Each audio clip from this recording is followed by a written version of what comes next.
Hello everyone, welcome to my channel. I'm Aditya Singh, a medical at Navodaya Medical College, Raichur. So today we'll be talking about how to manage first year and figuring out your first year, how to deal with the subjects and what to do and what not to in first year.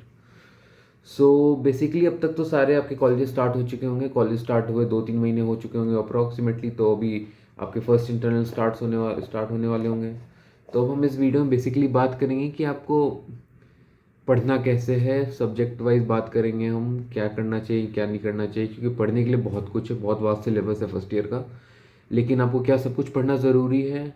सिर्फ पास होना चाहते हो, clear करना चाहते हो first year, तो क्या करना चाहिए क्या नहीं करना चाहिए, इन सब चीज़ों के बारे में बात करेंगे हम डिटेल में. तो चलिए स्टार्ट करते हैं. तो फर्स्ट ईयर में बेसिकली आपके 3 सब्जेक्ट्स हैं, एनाटमी, फिजियो एंड बायोकेम. और तो सबसे पहले हम स्टार्ट करते हैं the most difficult subject of first year which is anatomy. तो एनाटमी के लिए जो main book as gold standard book जिसे कहते हैं वो है ग्रेज एनाटमी. और बट हार्डली उसे कोई पढ़ता है क्योंकि वो बहुत डिफिकल्ट टू अंडरस्टैंड है. पर तो हम इस बारे में बात करते हैं which book you should read and which is readable और understandable for you guys just to will pass out. तो मोस्ट वेल नोन बुक तो जैसे कि हमारे मार्केट में भी अवेलेबल है वो है B D Chaurasia. B D Chaurasia which is a very nice book. But सबके लिए बी डी सी पढ़ना ईजी नहीं होता है. तो उसका एक सब्स्टिट्यूट कह सकते हो आप, या एक easier version of B D C is Vishram Singh, which I will tell you to prefer. उसमें चीज़ें पैराग्राफ वाइज नहीं, पॉइंट वाइज दी हुई हैं. एग्ज़ाम में लिखने के लिए, आपको आंसर्स के लिए वो ज़्यादा अच्छी रहेगी वो बुक. और ये होगी ग्रॉस के लिए. और अगर आप पढ़ना चाह रहे हो इसके लिए, एम्ब्रायोलॉजी के लिए या हिस्टो के लिए या जेनेटिक्स के लिए, तो इन सब के लिए आपको अलग से कोई खास बुक तो मैंने नहीं कोई प्रेफर किया था, कोई अलग से बुक इनके लिए. इसके लिए नोट्स अवेलेबल रहते हैं. अगर आपको चाहिए होंगे मेरे नोट्स इनके, तो आप मेरे को इंस्टा पे डीएम कर सकते हो, मैं आपको नोट्स प्रोवाइड कर दूंगा एम्ब्रायो, हिस्टो और जेनेटिक्स के. बेसिकली तो आपको एनाटमी में डायग्राम प्रैक्टिस करना बहुत ज़रूरी है. जितने ज़्यादा आप डायग्राम्स प्रैक्टिस करोगे उतने ज़्यादा मार्क्स आपको आएंगे यूनिवर्सिटी में. तो एग्ज़ाम टाइम आप एक बुक आती है विश्राम सिंह की ही, वो है सिलेक्टिव एनाटमी. आप वो भी प्रेफर कर सकते हो.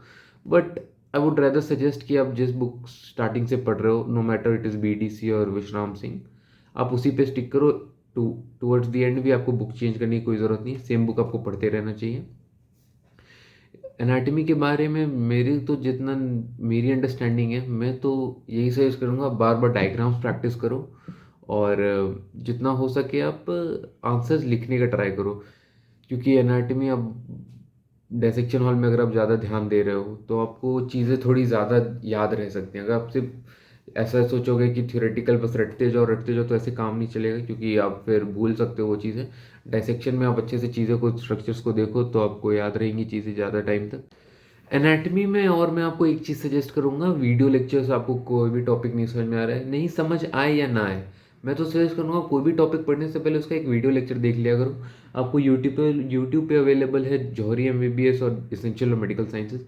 मैंने तो इन दोनों के लेक्चर्स देखे थे, बहुत हेल्पफुल है. इन दोनों के नोट्स भी अवेलेबल हैं टेलीग्राम पे, वहाँ से डाउनलोड कर सकते हो. और कोई भी टॉपिक पढ़ने से पहले एक बार आप इनके लेक्चर्स देख लो, उसके बाद आपको टॉपिक बहुत सही से समझ में आएगा और ज़्यादा टाइम तक आप रिटेन कर पाओगे वो चीज़. So moving toward the next subject which is physiology. So moving towards the next subject, which is physiology, which is a very interesting subject. So for physiology, the gold standard book is Guyton and Genong. But the content of these books को retain कर पाना is quite difficult and tough. Exam time में you will have to switch to a better, easier exam oriented book. तो जो book जो colleges में लोग prefer करते हैं और पढ़ते हैं is GK Pal and AK Jain. And a very easier and understandable book is also there available in the market, which is Sembulingam. But I would personally recommend you to go for GK Pal for an in-depth knowledge of the topic. So GK Pal is a very, very well written book. Language could be a little difficult to understand, but your concept will get better. And of course you forget things after you read. सो आप अपने खुद के note जितना अच्छे से बनाओगे physio के लिए, वो आपके लिए ज़्यादा अच्छे रहेंगे. एग्जाम टाइम में you would find it very easy to revise also, अगर आपके पास नोट्स अवेलेबल रहेंगे खुद के बनाए हुए. And all I would suggest you to make notes and go through your YouTube videos for those topics which you don't understand. और physiology practical के लिए तो ऐसे एक agent practical manual is available in the market which is a good book. But if आपके college की record book से आपका काम चल जा रहा है तो you are good to go. So moving toward the last subject of first year, which is biochemistry. Biochemistry is a subject where you are going to read about a lot of reactions and cycles and different compounds like protein, carbohydrate, nucleic acid, and all of that. It is just like the biomolecules chapter of your 11th. For biochemistry, the gold standard book is Harper and Lippincott, but the books that are followed in most of the colleges are Vasudevan and Satyanarayan. Between Vasudevan and Satyanarayan, I find Satyanarayan a better book because it has all the things that could be possibly asked in your university examination, and also the concepts are very well explained and language समझना भी easy होता है. और इन सब के बाद एक और बुक अवेलेबल है मार्केट में which is very very very concise and exam based, which is R M Prasad. R M Prasad is like your biochem hack. अगर आपको बायोकेम समझना है तो वासुदेवन और सत्यनारायण आर वेरी गुड. मगर आपको सिर्फ बायोकेम में पास होना है, आपको सिर्फ बायोकेम एग्ज़ाम के लिए पढ़ना है तो आर एम प्रसाद एग्ज़ाम से पहले पढ़कर आप बहुत बहुत अच्छा भी स्कोर कर सकते हो. हमारे बैच में लोग हैं जिन्होंने बायोकेम में डिस्टिंक्शन भी लाई है सिर्फ और सिर्फ आर एम प्रसाद पढ़ के. तो R M P is hack for biochemistry and R M P is also like hand written notes of Vasudevan you can say. और बायोकेम में आपको और पढ़ना पड़ता है, केस रिपोर्ट्स पढ़ने पड़ते हैं आपको जो आपके लैब मैनुअल रिकॉर्ड में आपको कॉलेज वाले लिखवाते होंगे, विच is very important. Main examination में भी 20, 25, 30 मार्क्स के सिर्फ केस रिपोर्ट्स ही आ जाते हैं. तो टुवर्ड दी एंड आपकी यूनिवर्सिटी पे डिपेंड करता है कि आपकी यूनिवर्सिटी आपसे कैसे क्वेश्चन पूछ रहा है हर साल. तो यूनिवर्सिटी एग्ज़ाम के लिए सब कुछ पढ़ना ज़रूरी नहीं होता है. You have to study the topics that frequently asked in your university examinations previously. So you have to go through like previous 5 to 10 years, then you'll have an idea कि यूनिवर्सिटी आपसे क्वेश्चन क्या पूछता है, क्योंकि हर साल 80% question almost हर साल repeat ही आते हैं. तो इंस्टेड ऑफ सब कुछ पढ़ने के आप सिर्फ प्रीवियस ईयर क्वेश्चन भी करोगे तो बहुत अच्छा स्कोर कर सकते हो, फर्स्ट ईयर से अच्छे से क्रैक कर सकते हो, कोई मुश्किल नहीं है.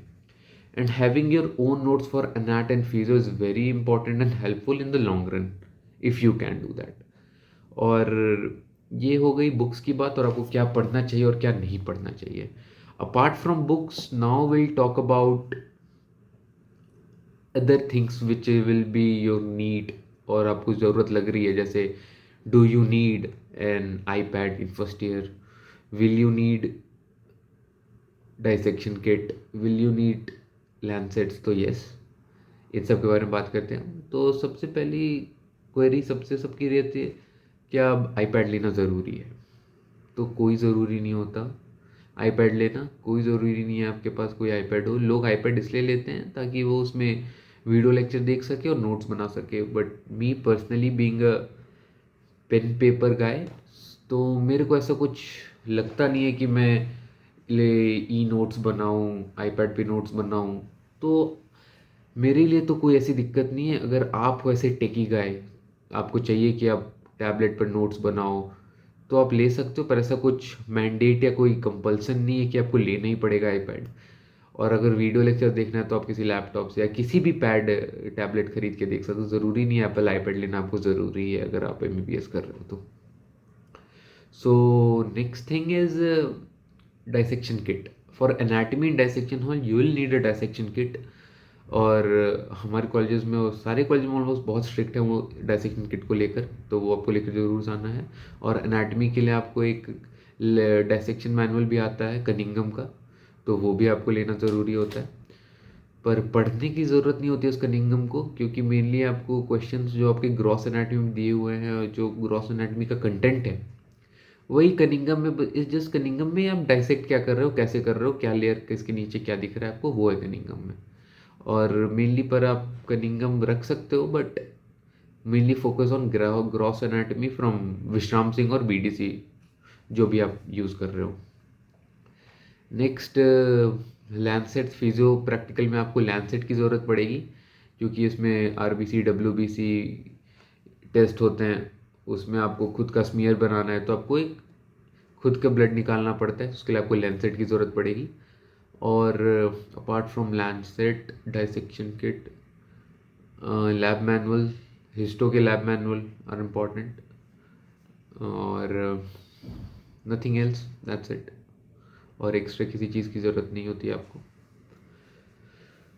सो let me know in the comment section if you need some other videos, और आपको कुछ और जानना हो किसी अदर टॉपिक के बारे में, आप चाहते हो कि मैं वीडियो बनाऊँ तो। So thank you for watching my video, do like the video, subscribe the